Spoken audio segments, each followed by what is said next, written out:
Okay, we're going to the state of Delaware. It's interesting where we're hearing from tonight, all across the country, with questions on deer nutrition and deer management for our Purina Mills people. So let's go to the state of Delaware and sign in, please. Your question. I'm curious to know if there's strategic locations as far as placement of the supplemental feeders, if it's better to put it inside the woods or, on hedgerows or along the edge of fields. Where are the deer more comfortable to eat? Where do you put them if you want to attract deer to the feeder? Bill? Personally, from our standpoint, I would concentrate them closer to the edges of the cover. It's nice to put them back in the woods.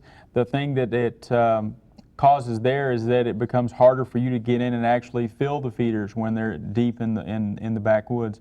If you keep them in the edges of fields, what we found is that the deer will tend to utilize them more often, and also it would give you an opportunity in your scouting if you're out in the summertime and those feeders are in the edges of the field. It will give you an opportunity to actually scout and see the deer that may be coming to the pellets and then grazing in those open fields either early in the morning or late in the evening.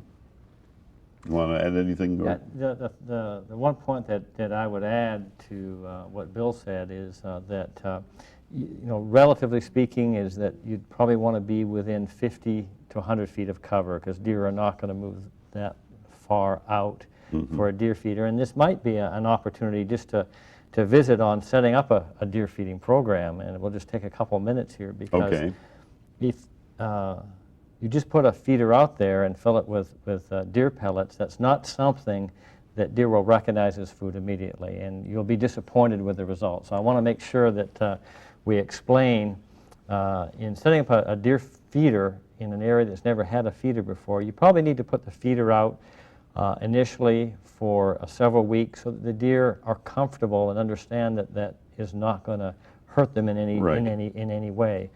And then typically what we recommend is filling the feeder with corn, because deer love corn, and they'll be attracted to it. And once deer are familiar with the area, they're familiar with eating corn out of the feeder, and then you can slowly blend pellets, Antler Max Deer 20, into the mix slowly, and the deer will eat the corn and start consuming the pellets. And as they're doing that, you can increase the concentration of the Antler Max and reduce the concentration of the corn, and over a couple weeks, the deer will be readily eating the deer pellets. And the nice thing is, once they start that, is that will hold them to that area. And so I know we've had a number of callers that are concerned about what can I do to hold deer. Hold deer.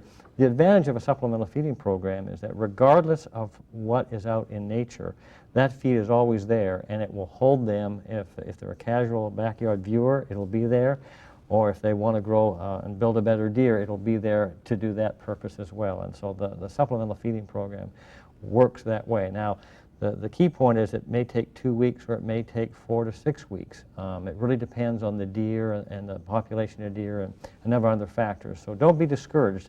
The deer will find the feed and they'll eat it, but it may take a little bit of time to be able to accomplish that. Sounds like goldfinches find those bird feeders a little faster than the deer. Absolutely will find right. They those sure feeders, do. doesn't it?